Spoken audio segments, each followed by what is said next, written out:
Nope. So now I guess they realize we got to take it one step further. Mm-hmm. But them being in the West, where do you see this team? Where's their highest potential? Yeah, that's their highest potential. No, you can't even see the Lakers because honestly, I feel some way somehow that maybe Paul George might be in the Lakers this offseason. I think they're going to try to do that. I've said all along the NBA loves to have super teams. Particularly, they need Los Angeles to be relevant. Yeah, I think he's going to find his way there. Yeah. Everything's happening at Los Angeles is going to be relevant. You got Boston being relevant. Now you sort of have Philadelphia being relevant. Dr. J's old team. So they've got to. They're, Fultz is going to be that, and they've got, with Embiid, they've got a pretty good team. Philadelphia is relevant. Let Joel Embiid, Ben Simmons, Markelle Fultz be on the floor for 5 games together, healthy. Which is, then come talk to me. Yeah, well, that's Andrew Bynum's out saying hello too. And Okafor has to be getting traded, right? Okafor's still there. I never know what to make of trade value of any of these guys because I'll see guys go in deals. So Jimmy Butler was in Paris when he learned about the trade to Minnesota. Okay. Was he sleeping? 6 hours ahead? Yeah, 2 a.m. local time. Yeah, that's what it says. And the guy that the Knicks drafted tonight, he's got to go play in Game 5 of the finals for Strasbourg tomorrow. Yep. So he's flying. Luckily, he's in Brooklyn to JFK is really close. Mm-hmm. So he can get right there from there. But it's...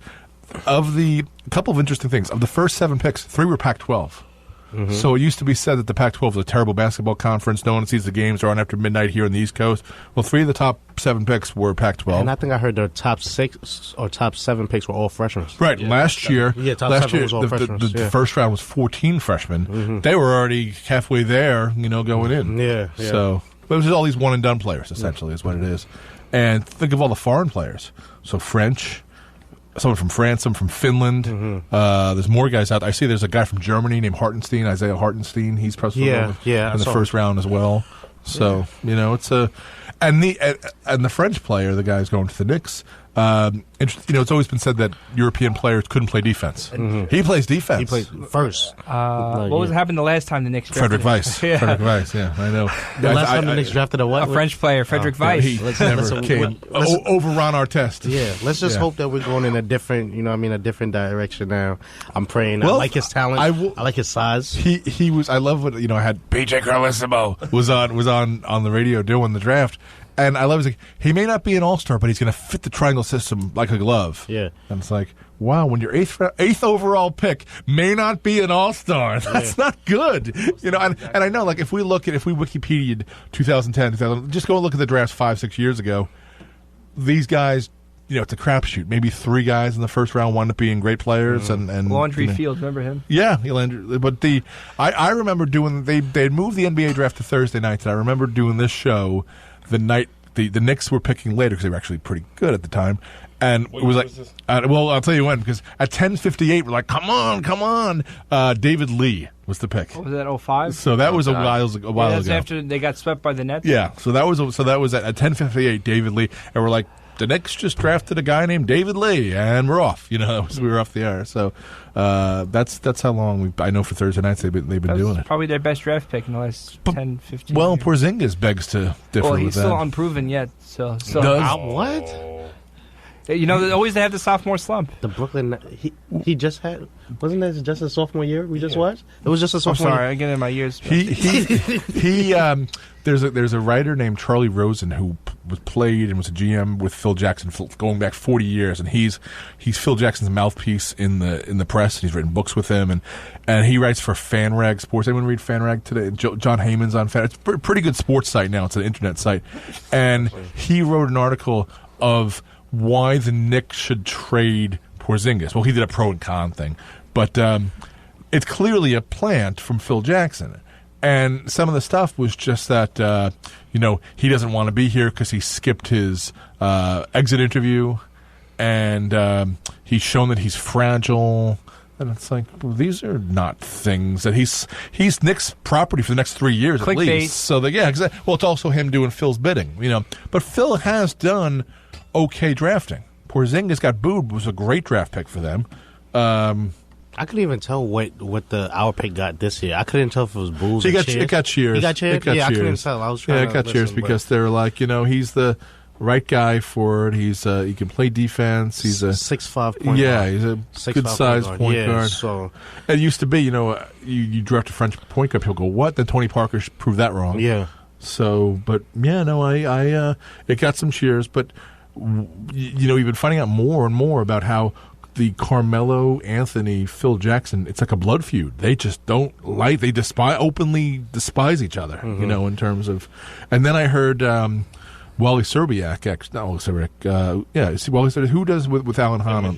Yeah, it's Hahn Humpty. Yeah, but they were talking that Alan had a bet with Serbiak about how many dunks Carmelo would have this season. He said the bet was 20. Serbiak said 20. I say he's going to have 20 or more dunks. And Hahn said, "You're crazy." Who won the bet? He didn't have over 20. He had somewhere between 5 and 10 the whole year. So the argument was that he's just not the physical player he ever was. He's just, whether he be hurt or old or any of those things. And I see something like that, because him and LeBron, I think it's 1 year separate, probably maybe a few months. And it's crazy because first time I seen it was just in football. Peyton Manning and Tom Brady is only separated by a year in age, but it's two different stories. Right. Carmelo and LeBron, athleticism right now is just two different stories. It's just crazy how, you know what I mean? How the body keeps their body in shape. Do what they got to. And Brady is in better shape today than he ever was. Exactly. And he was combine numbers. 5.4 or whatever it was. I remember watching him. I was at Notre Dame Michigan game when he was the senior, but he was backing up. Who's the freshman quarterback that from the baseball player played for the Drew Henson? Yeah. He was backing up Drew Henson, and they bring him in, and he's this big, clotting, and I'm like, this guy's 22 years old. He looks 50, and he looks 35, and now he's 40, and he looks 28. Mm-hmm. So it's, you know, he's of course being married to a supermodel might be good for you. Happy wife, happy life. Exactly, very happy life. But if he loses, he still wins. Right, exactly. And he's not even the primary breadwinner in the house. Yeah, that's the greatest thing. It's like, Giselle makes the money. I'm just, he's the eye candy of that family. We haven't given the phone number out. 516-572-7440. If you'd like to join in and talk to our happy family here. 516-572-7440.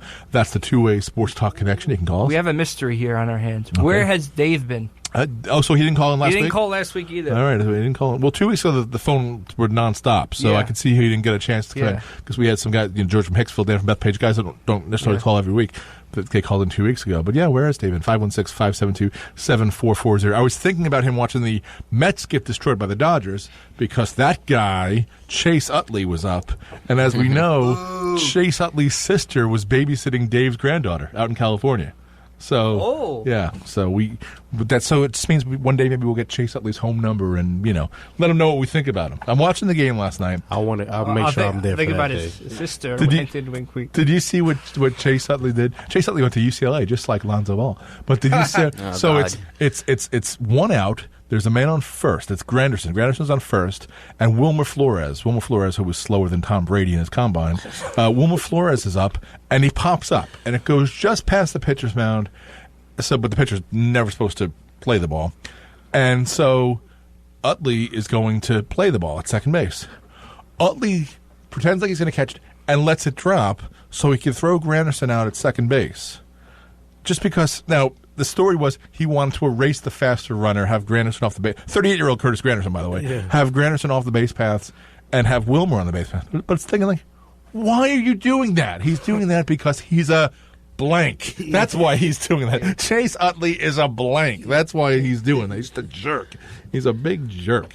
And that's why the infield fly rule is if you got to have first and second on so you avoid the triple play. But in that case, he could have had a double play if Wilmer had not run. Luckily, Wilmer ran it out. So, so let's talk. Well, okay, Lonzo Ball. So the Lakers took him. He's in Los Angeles. He's with Magic Johnson, who's now running that team completely, essentially. They're comparing him to, a Jason Kidd? Jason Kidd with a jump shot. Yeah, Jason Kidd with a jump shot. So and with an under .10 blood alcohol count as well. And with so do we believe the hype on Lonzo Ball? We'll go to Adam and Cameron on this. Do we believe the hype on him, or because you're just in the demographic that, and Tristan Sayre as well, the under 20s, to where they're trying to it's this whole. I have to be more accepting of the world, of what's out there. Branding. Everyone's got a brand. The Kardashians, all the reality stars have a brand and all that stuff. Is that a brand? Is he really doing that? Is the father just doing that? Is he going to break away from the father? What do you guys think? I hope he breaks away from the father. I do not like LeVar Ball at all. He needs to get away from him. And we see the two brothers up there on their way as well. What do you think? I think he just has to just keep quiet, just stop talking so much. And he stays in Los Angeles. He stays in the city where he's from. It'll be showtime again because Magic Johnson was a 6'9" point guard. This is a tall point guard, right? Who can do a jump shot and is photogenic. And then they'll have a natural California rivalry because Golden State is in for the long haul. I mean, that's a dynasty that's going to be there for a while, and they're looking really good. I think he's going to be great. Yeah, Ball. Ball. Yeah, no, I think a question came out which brother out of all of them I think is probably going to be the best. I don't know if it's going to be him. I think it might be the youngest brother, might be the best out of all three of them. But I think he's going to be great. And I think if they get Paul George this year, they automatically go to the playoffs. If they with this and I think they'll try to do that because it'll be bringing back Magic Johnson and Kareem Abdul-Jabbar. That's what it'll be. That'll be the Showtime Lakers. It'll be the tall point guard. Big center, boom. There's so and everything these days is stretch four, right? Everyone's a stretch four. Well, he's really not a stretch four. He's a center, right? He's a five. So, yeah, I think the Lakers. It behooves the NBA to have a good team in Los Angeles.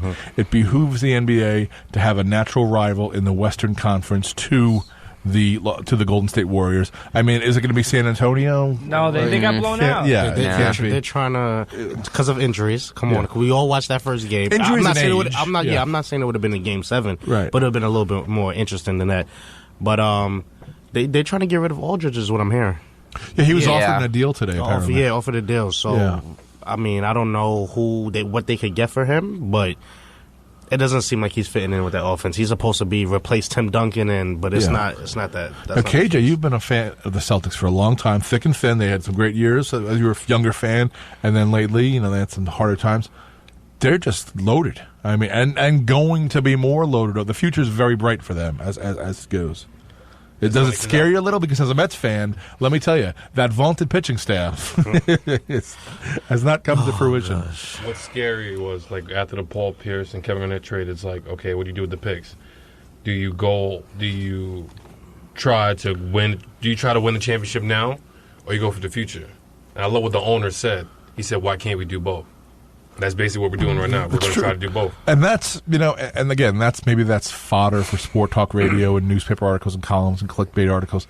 You either rebuild or you tear down and rebuild, or you just keep on going for it. Yeah, you can do both. Why? They're not mutually exclusive. You can do both. I mean, a salary cap compromises some things, but not really. So this basically makes Gordon Hayward out of the picture now, right? No. With that draft pick? No.